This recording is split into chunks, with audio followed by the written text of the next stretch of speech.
सृष्टि बचपन से ही दिखने में सुंदर नहीं थी, लेकिन अमीर बाप की बेटी सृष्टि पर उसकी माँ जान छिड़कती। मेरी बेटी कितनी प्यारी है, भगवान सबको सृष्टि जैसी बेटी दे। सृष्टि धीरे धीरे बड़ी होती है। एक दिन सृष्टि की सहेली कहती है, तू दिखने में कितनी अजीब सी है, लेकिन मैं जानती हूँ हम सब में सबसे अच्छी शादी तो तेरी ही होगी। तेरे पापा अमीर जो हैं। और बता नहीं सकते यार, दहेज तो हर कोई देता है, ये क्या ज्यादा ले जाएगी अपने पति के लिए? अरे बड़े शहर में कोठी है इसके पापा की। अरे पापा की है ना, कौन सी इसकी है? इसकी होती तब तो कोई भी लड़का इससे शादी कर लेता। अरे पापा की मतलब पापा की है तो मेरी ही है ना। किसने कहा? अब तेरी तो तब होगी ना जब तेरा भाई ना हो। वैसे भी शादी के बाद सारी प्रॉपर्टी भाई के नाम होती है। सृष्टि समझ जाती है कि उसे किसी भी हालत में माँ बाप की सारी प्रॉपर्टी को अपने नाम करना है, लेकिन कैसे? एक दिन सृष्टि का भाई शीनू कहता है, बहन क्या कर रही है? तुझसे एक बात करनी है। अरे हाँ हाँ करना, मैं तो तेरी बहन हूँ। बहन मेरी लाइफ में ना एक लड़की है, बहुत अच्छी है। मैं सोच रहा हूँ माँ और पापा से बात करूँ शादी के लिए। सृष्टि को समझ में आ जाता है कि भाई की शादी होते ही भाभी उसे एक दिन भी घर में बर्दाश्त नहीं करेगी। क्या बात है भाई, बताना कौन है वो? यार वो बहुत अच्छी लड़की है, पढ़ी लिखी है, मेरे साथ जॉब भी करती है। बस एक प्रॉब्लम है। प्रॉब्लम? क्या प्रॉब्लम है भाई? यार वो शादीशुदा है, लेकिन उसके पति ने उसे सिर्फ इसलिए छोड़ दिया क्योंकि उसके माँ बाप दहेज नहीं दे पाए। सृष्टि ये सुनकर न जाने क्यों खुश हो जाती है। अरे भाई तो क्या हुआ, लड़की तुझे तो पसंद है ना। शीनू को लगता है कि बहन उसे समझ रही है। वो इस बात से अनजान होता है कि उसकी बहन की मंशा पूरा घर हड़पने की है। सृष्टि अपनी माँ से कहती है, मम्मी मुझे तो बहुत चिंता है, पता है शीनू क्या कर रहा है?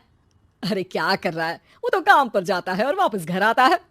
नहीं ना माँ, वो यही तो नहीं कर रहा, बाकी सब कर रहा है। आपको पता है उससे प्यार है, और वो भी एक शादीशुदा लड़की से। ये क्या हो गया? मैं सोसाइटी में क्या मुंह दिखाऊंगी? अरे तेरे पापा तो यही कहेंगे कि मैंने ही उसे बिगाड़ दिया है। माँ देखो, मेरी बात मानो, पापा पर भी विश्वास करने की जरूरत नहीं है। अब आप ही बताओ, पापा इतनी देर घर के बाहर रहते हैं क्यों, बोलो? अरे बेटा वो तो नौकरी करते हैं ना। तू बहुत भोली है माँ, पापा का ऑफिस तो 7 बजे खत्म हो जाता है, लेकिन देखो कितनी देर से आते हैं। अरे नहीं नहीं बेटा, ऐसी कोई बात नहीं है। सृष्टि माँ को एक औरत से बात करते पिता की फोटो दिखाती है। देखो माँ कैसे हैं पापा, मैं ना कहती थी कि पापा सही नहीं है। मैं तेरे पापा से बात करूंगी, दे फोटो मुझे। ओ माँ वो तो डिलीट हो गई। लेकिन चल, तूने तो देख लिया ना, पापा से बाद में बात कर लेना, और हाँ मेरा नाम बिल्कुल मत लेना। हाँ माँ। अब क्या था, सृष्टि के माँ और पिता के बीच झगड़ा होना शुरू हो जाता है। सृष्टि के मन में क्या चल रहा था कोई नहीं जानता था। एक दिन, माँ सृष्टि के लिए एक लड़का देखा है, वो लोग शाम को उसे देखने आने वाले हैं। और हाँ माँ, एक खुशखबरी, मैं और पापा मिलकर एक नया बिजनेस ट्राई कर रहे हैं। शाम को लड़का आता है, सांवले रंग का। सृष्टि को तो बिल्कुल भी पसंद नहीं आता। लड़की की माँ कहती है, लड़की का चेहरा तो कोई खास नहीं, लेकिन अगर मेरे बेटे को आप लोग सेटल कर दें तो मैं उसकी शादी आपकी बेटी से करवा दूं। सृष्टि को लड़का बिल्कुल पसंद नहीं था। उसे भाई पर गुस्सा आ जाता है। लड़के वालों के जाने के बाद कहती है, माँ देखा शीनू मेरे लिए कैसा लड़का लेकर आया, न दिखाने लायक न सुनने लायक, सेटल भी नहीं, वो भी हम करे। अरे माँ मैं जानती हूँ ये मेरी शादी किसी भी घर में क्यों करवाना चाहता है। अरे कैसी बात कर रही है बहन, तूने तो देखा ना, लड़के को मैंने ही मना कर दिया तुझसे शादी के लिए। जिसने लड़का बताया था उसने उसकी बहुत तारीफ की थी। बात आई गई हो जाती है, लेकिन सृष्टि का मन शांत नहीं होता। क्या करूं, कुछ समझ में नहीं आ रहा। मेरी शादी हो गई तो ये लोग पूरी प्रॉपर्टी शीनू के नाम कर देंगे, मेरे हाथ तो कुछ लगेगा ही नहीं। तभी सृष्टि को आइडिया आता है। वो किसी वकील को फोन करती है। जी देखिए, अगर आपके मम्मी पापा का तलाक हो जाता है तो आपके पिता की आधी प्रॉपर्टी आपकी माँ के नाम हो जाएगी, फिर उसे वो किसी को भी दे सकती है। सृष्टि अब माँ को बेटे के खिलाफ भरती है। माँ शीनू पर नजर रखा करो, वो जिस लड़की के प्यार में है ना वो शादीशुदा है। यहाँ आएगी, सारा पैसा रुपया जमीन जायदाद सब भड़प लेगी। पापा का भी हाल तुमसे छुपा नहीं है। ऐसा ना हो कि मैं और आप एक दिन सड़क पर भीख मांगे। हे भगवान, मैं तो जीते जी मर जाऊंगी अगर ऐसा हो गया तो। ऐसा हो गया नहीं माँ, ऐसा ही होगा। अभी समय है, आगे का सोच लो। मैं तो कहती हूँ पापा से आधी प्रॉपर्टी लेकर अलग हो जाओ।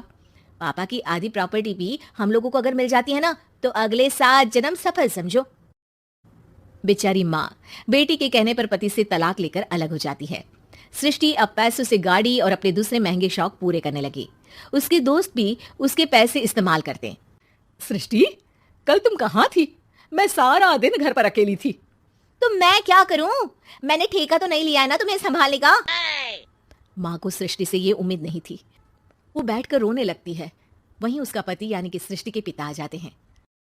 मैं जानता था कि तुम्हारा यही हाल होगा, तो आपने मुझे रोका क्यों नहीं? मैं रोकता तो तुम रुकती क्या? सृष्टि के कहने पर तुमने मुझ पर अपने बेटे पर शक किया, लेकिन तुम ये भूल गई कि कैसे हम दोनों ने मिलकर जीवन में इतना सब खड़ा किया। माँ पति के गले लग जाती है।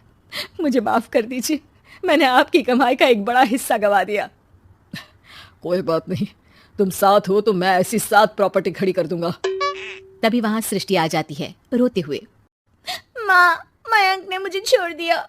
वो बोल रहा था जब तक मेरे पास पैसे थे तब तक ही वो मेरे साथ था। पापा, माँ, मुझे माफ कर दीजिए।